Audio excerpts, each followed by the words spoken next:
Week 5, we're staying on the chain analysis. There are a number of you that have communicated that you're still working on it, and that is fine. I want you to continue working on it.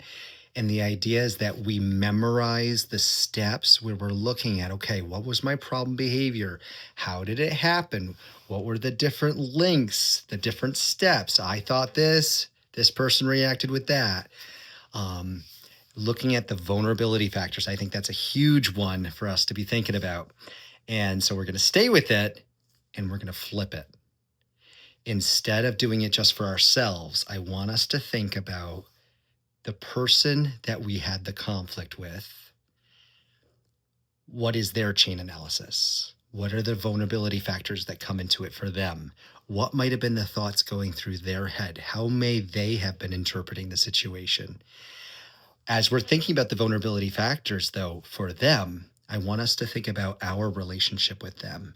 How have we treated them in the past? And maybe it's like years ago.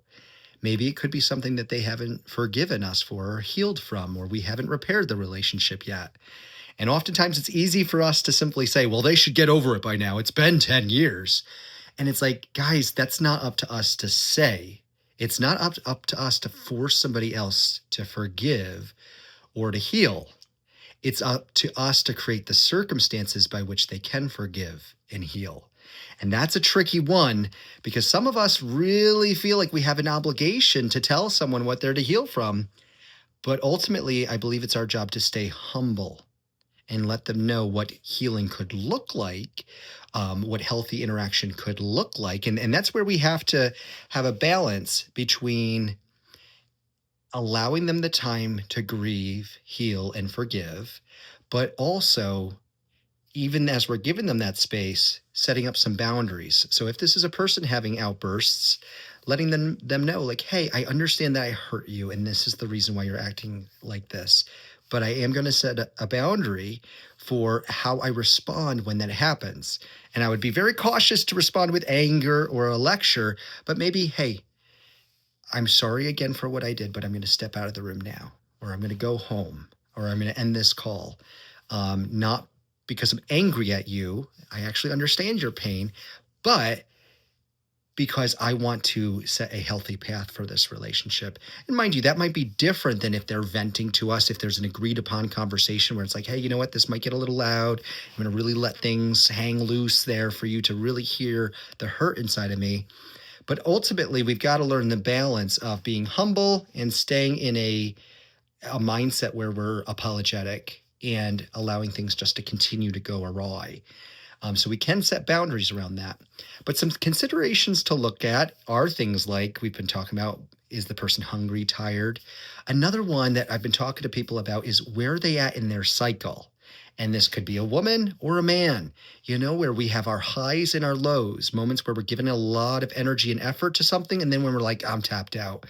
And looking at, okay, where has my husband been at for the last 3 weeks? He's been working real hard. He's been given a lot. I'm wondering if he might be tapped out. Or my wife is menstruating. That's a reality. And being sensitive. This is not about judging the other person. This is about being sensitive, about being considerate, about us adjusting how we're approaching the person so we can bear their burdens instead of making their life harder. So taking a look at those things. And then, as we just talked about with strategies or boundaries, coming up with a discussion for, hey, how should we navigate this? Don't try to avoid these tough conversations. Talk to a person where it's like, hey, you get upset at me when I start talking about this. How do we navigate this? I do need to talk about this, but how would you want me to navigate this in a way that doesn't trigger you so much? So we're insisting on certain conversations are necessary, but we're also being patient and considerate in how we go about it. And we're not insistent that we have to go about it our way. So consider those things, apply it as often as you can, and just apply this skill where, again, you're thinking through what contributed to the breakdown. At what point could I add in healthier skills so that we're being intentional about the change that we're wanting to see?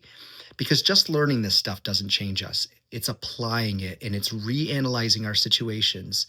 That's what brings the change.